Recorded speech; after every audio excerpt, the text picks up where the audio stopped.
بسم اللہ الرحمن الرحیم، الصلاۃ والسلام علی رسولہ الکریم وعلی آلہ وصحبہ اجمعین، اما بعد۔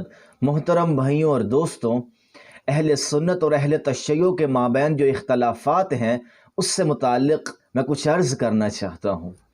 شیعہ حضرات سے ہمارا بنیادی اختلاف صحابہ کرام کے مسئلے پر نہیں ہے۔ شیعہ حضرات سے ہمارا بنیادی اختلاف عقیدہ امامت و خلافت پر ہے۔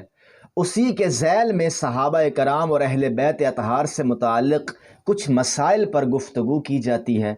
بنیادی بات عقیدہ امامت و خلافت ہے۔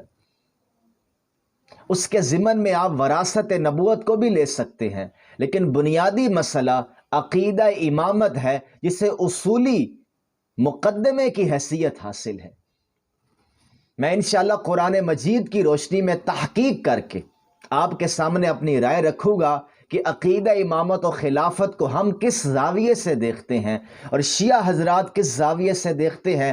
میری ایک شیعہ عالم دین سے اس پر بات بھی ہوئی، بہت اچھے دوست، میرے بہت اچھے قریبی دوست، علمی شخصیت ہیں۔ انشاءاللہ ان کے ساتھ ایک سیشن بھی کرنا چاہوں گا۔ میری ان سے بات ہو گئی ہے کہ عقیدہ امامت پر جو غلط فہمیاں ہیں وہ دور ہونی چاہیے، چونکہ جب تک کسی مسلک کا بنیادی مقدمہ آپ نہیں سمجھیں گے، نہ آپ اس کی تائید کر سکتے ہیں، نہ آپ اس کی تردید کر سکتے ہیں۔ تو جب اہل تشیع کا امامیہ کا بنیادی مقدمہ امامت سے متعلق سامنے آ جائے گا، اس وقت ہر طالب علم کو حق حاصل ہے کہ وہ شیعہ علماء کے نسبت سے اس عقیدے کو بیان کرے۔ میں نے اکثر دیکھا ہے سنی حضرات کو، واعظین ہیں، خطباء ہیں، وہ عقیدہ امامت سے متعلق بہت سی ایسی باتیں کر جاتے ہیں جو شیعہ کتابوں میں اقوال کے طور پر موجود ہیں، شیعہ مذہب مقدمے کے طور پر اس کو اون نہیں کرتا۔ ایسی بہت سی عبارات سنی کتابوں میں بھی ہیں۔ تو جس کو جو آدمی اون کرتا ہے، جو عالم دین اون کرتا ہے مقدمے کی حیثیت سے، اسی پر بات ہونی چاہیے۔ تو میں عرض یہ کر رہا ہوں، وہ سیشن تو انشاءاللہ ہم کریں گے۔ اس کے بعد طالب علم کو حق حاصل ہے، علم و عقل کے مسلمات ہیں، قرآن و سنت ہے، وہ ان دلائل کا جائزہ لے، جو غلط فہمی ہے وہ دور ہونی چاہیے۔ تو میں عرض یہ کرنا چاہتا ہوں کہ شیعہ حضرات سے ہمارا بنیادی اختلاف صحابہ کرام کے مسئلے پر نہیں ہے۔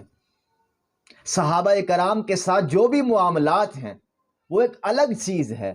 بنیادی مسئلہ ہے امامت و خلافت۔ اگر وہ صدیق اکبر کی خلافت کو اس درجے میں قبول نہیں کرتے جس درجے میں اہل سنت نے قبول کیا، تو ان کے پاس جو علم ہے، دلائل ہیں قرآن و سنت کے، تاریخ کے، وہ بنیادی بات کیا کرتے ہیں؟ وصی رسول سیدنا علی ہیں، خلیفتہ بلا فصل سیدنا علی ہیں، خدا کی تائید حاصل ہے آقا علیہ السلام کے بعد حضور کے خلیفہ کو، اور وہ مولا علی ہیں۔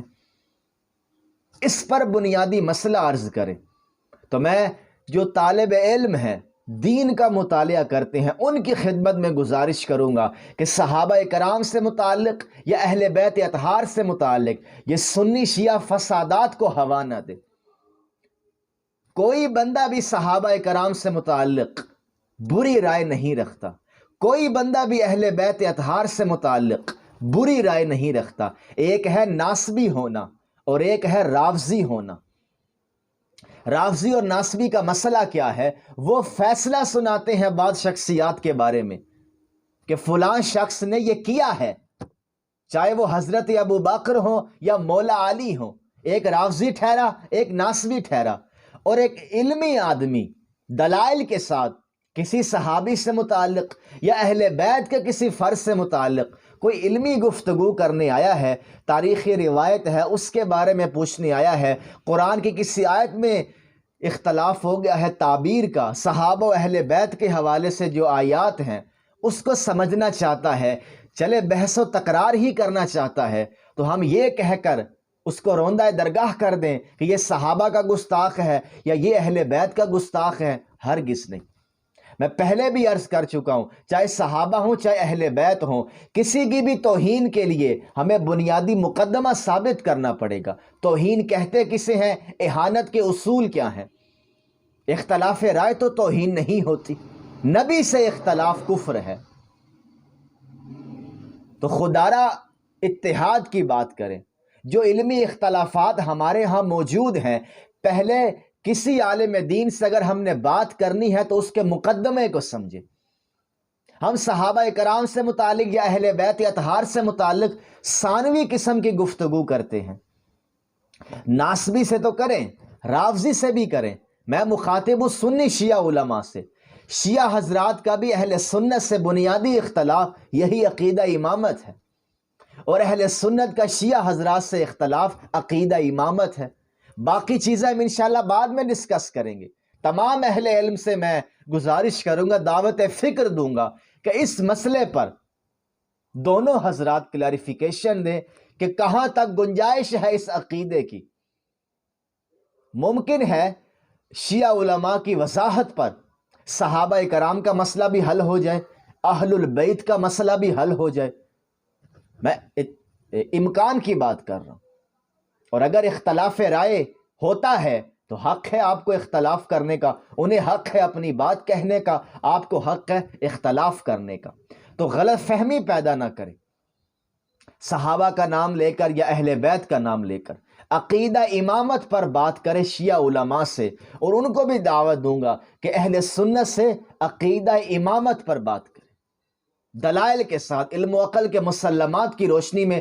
صحابہ و اہل بیت کے مسئلے سیکنڈری ہیں، وہ انشاءاللہ بعد میں بھی حل ہوتے رہیں گے، یا چلے ہو بھی جائیں تو یہ مسئلہ تو اسی طرح کھڑا رہے گا۔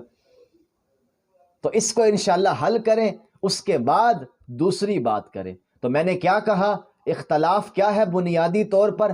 عقیدہ امامت و خلافت۔